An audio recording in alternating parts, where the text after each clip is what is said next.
How to talk to someone who always gets defensive. Have you ever had, in the middle of a conversation, someone ask you, "Why are you criticizing me?" Or seen them defend their behavior outright, even though you haven't even spoken a word?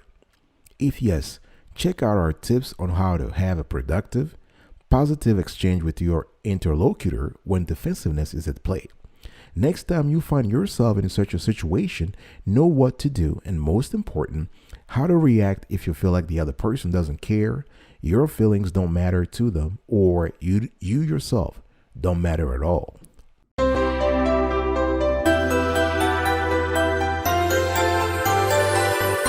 Welcome back, folks, to another edition of Sweetie Kiwi. We are doing fantastic today. We're not defensive at all, even though the topics call for it. I hope you are doing fantastic. I'm doing marvelous. If you're doing as great as I am, go grab a cup of coffee or tea or vodka and let's roll. Today, I'm going to give you a few tips, the whole guide on how to talk to someone who's always defensive. Before I do that, I just want to give a quick shout out to some of our listeners and fans and beautiful supporters. Michael Wallace in Powhatan, Louisiana. Rory Rogers in New Orleans, of course, Louisiana. And Benjamin Edwards in Baton Rouge, Louisiana. Thank you so much for your support. We really appreciate that. Now, number one, ask meaningful questions. You really want to ask the person how they're feeling. You want to be genuine. You want to be honest. Be sincerely curious about how they're feeling. Pay attention to their response, the words they're using, the tone, how the conversation goes. Deep down, it might be that little kid feeling as if they're not good enough and they need your compassion. Sometimes people are defensive, not because they're negative or they're bad per se. It's just that deep down, they were erecting this shield to protect themselves. They seek your attention. They seek your protection. They seek your compassion. They seek your empathy. So by asking meaningful, deep questions and being willing to listen, being willing to understand where the conversation is going, you will be able to pick up a few hints, a few elements out there that tells you that the person in front of you has a problem, and the problem is not yours. You're not the source of the problem. You're not the scapegoat. It's just a situation that needs to be handled. So ask meaningful questions. For example, why do you think you feel this way? Let's say somebody starts screaming at you, like, all of a sudden and just randomly. Be very quiet and ask them, like, why do you feel that you need to scream? What is bothering you? Talk to me. And again, it's very important to control and maintain a very positive tone, a very positive approach, because the last thing you want is inflame the situation more than it currently is. Number two, never lose your temper, which sort of relates to what I just said. Never lose your temper. If you're trying to talk to someone who always gets defensive, whether the person is a teenager or an adult who's just going through some little problems, never lose your temper. Right? It isn't easy to do, especially if the person is not listening to you, or the person is telling you all the 20 things or the 100 things that you did wrong, that you're a bad person. You need to keep quiet. You need to keep mentally, physically, and emotionally quiet. And what you want to do here is that you want to take the opportunity that you're actually not losing your cool. You are taking the opportunity to listen to them or just watch them. Just watch them. You want to slow down, take several deep breaths. You want to sit down if possible, have some drinks, like, drink water, and feel comfortable. Now, if you can't calm down, tell the person you need to take a break. But if you're able to slow down your mood, to slow down and breathe deeply, you can have the conversation, an honest conversation with the person. Okay? So, number one, ask meaningful questions. Number two, don't lose your temper. The thing here is that you have to see the person who is screaming at you, or the person who is getting defensive, as someone who needs help, who needs your help. So when you think about that and you embrace your empathetic person, your empathetic position, your empathetic role, you'll be looking at the person in a nurturing manner, as a mother, as a parent, as opposed to as someone who is being defensive at you. All right, I'll be right back right after this. Don't go anywhere.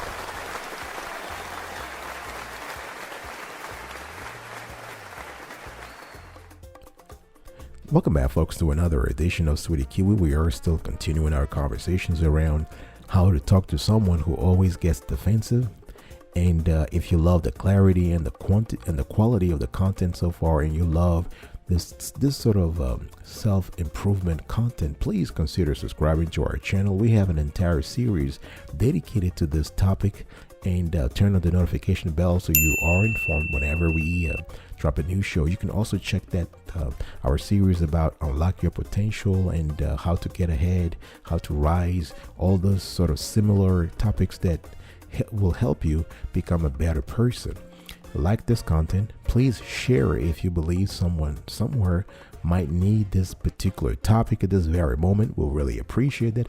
Comment below, how have you talked to someone who got defensive in the past? Share your experience, share your insight. We want to have an honest and positive exchange around the topic.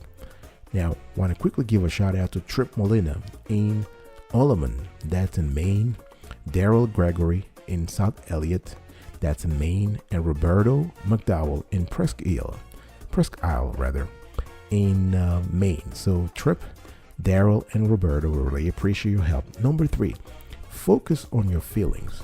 If somebody is getting defensive while you're talking to them, you need to check with yourself, right? There is an expression that says how you feel is a good way to disarm defensive behavior.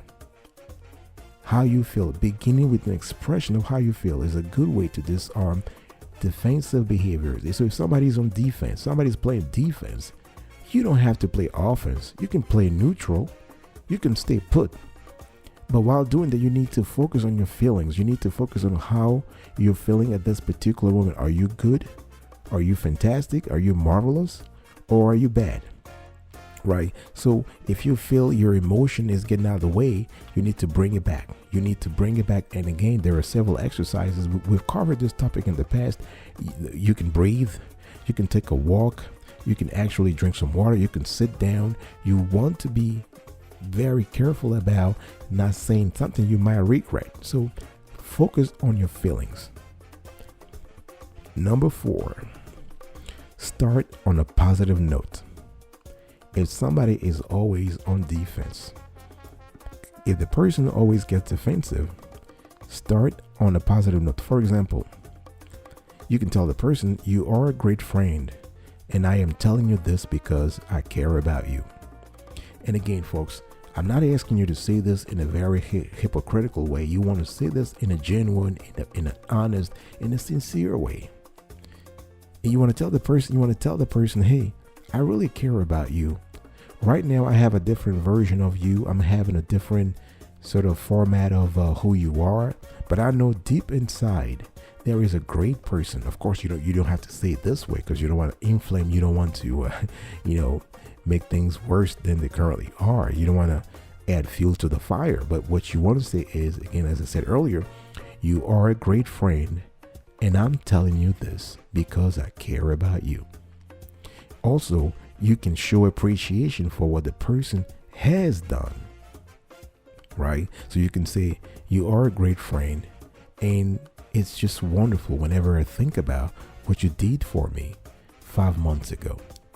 Or it's amazing, and I am so grateful for the support you have brought me 4 months ago. The ability to bring the person's memory back to the past onto positive stuff, on positive memories, is a great healer, is a great booster, is a great morale booster, right? So if the person doesn't feel like their good efforts are acknowledged and only hear about how they messed up again, they will feel defeated. So you want to counter that, right? So you can say, so show gratitude. I appreciate how you try to handle my problems, how you try to help me, right? I know you did your best. Can we talk about how you and I both feel at the moment? So what you're trying to do here is you're trying to use the positive note, the positive message as an overture into a deeper conversation, because the bottom line is to have a conversation, a real conversation, not some kind of blah blah blah about positive note. Of course you want to start on a positive note. If you start positively, chances are you're having the conversation on a positive platform, right? Which is what you want ultimately, because you want people to drop the passionate mental, the passionate jacket, and get things objectively, look at things objectively. So start on a positive note, but as soon as you see the person is opening up and interested in a conversation, switch the convo onto something objective, something more rational, to understand what the source of the defensiveness is. Let me come right back right after this. Don't go anywhere.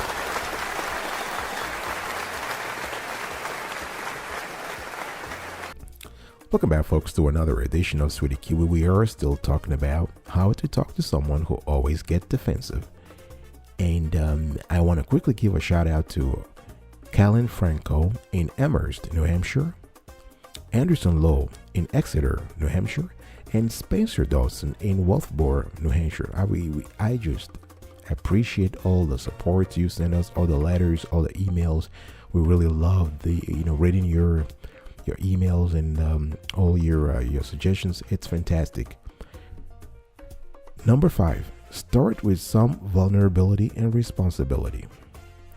If you want the person to drop their guard, if somebody's being defensive, somebody's been on defense, and you want them to drop their guard, try to be vulnerable.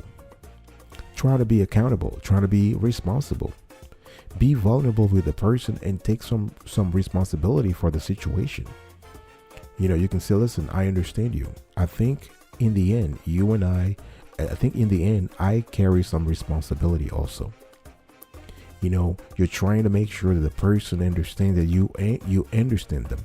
You are proving that you are empathetic. You're putting yourself in their shoes, right? So that vulnerability and responsibility and accountability will take you a long way towards solving the situation you're currently in.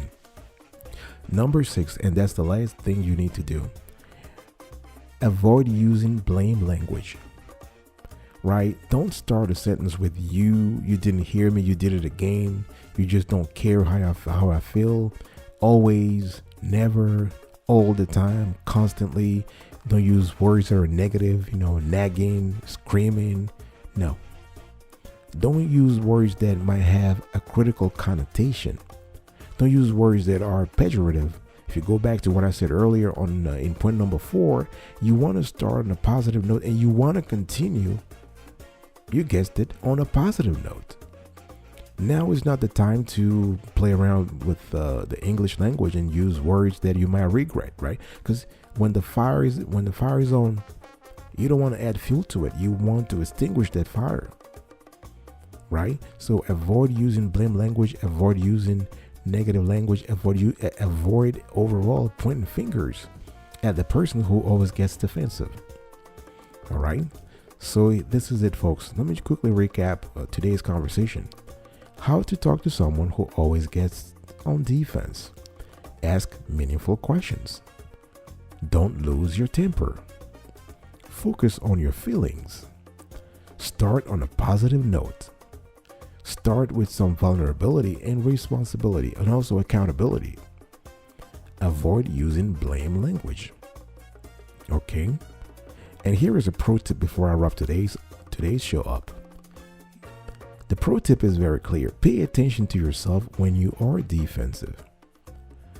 Why are you so? How do you respond to people when you're in such a state of mind? What are the trigger words that either soothe you or escalate the situation? By learning a lot about yourself when you are in the same situation, you're able to handle future situations where somebody else is on defense, right? How can you understand and empathize with somebody who always gets defensive if you yourself have never taken the chance to study your mood, to study your actions, to study your thoughts when you are defensive? So do that work on yourself. You can, next time you have it, just take some time or ask people to give you feedback about yourself too. All right. Thank you so much for listening to me. I will see you next time. This was the Awesome Sweetie Kiwi Show. I will see you next time. But until then, remember, stay marvelous.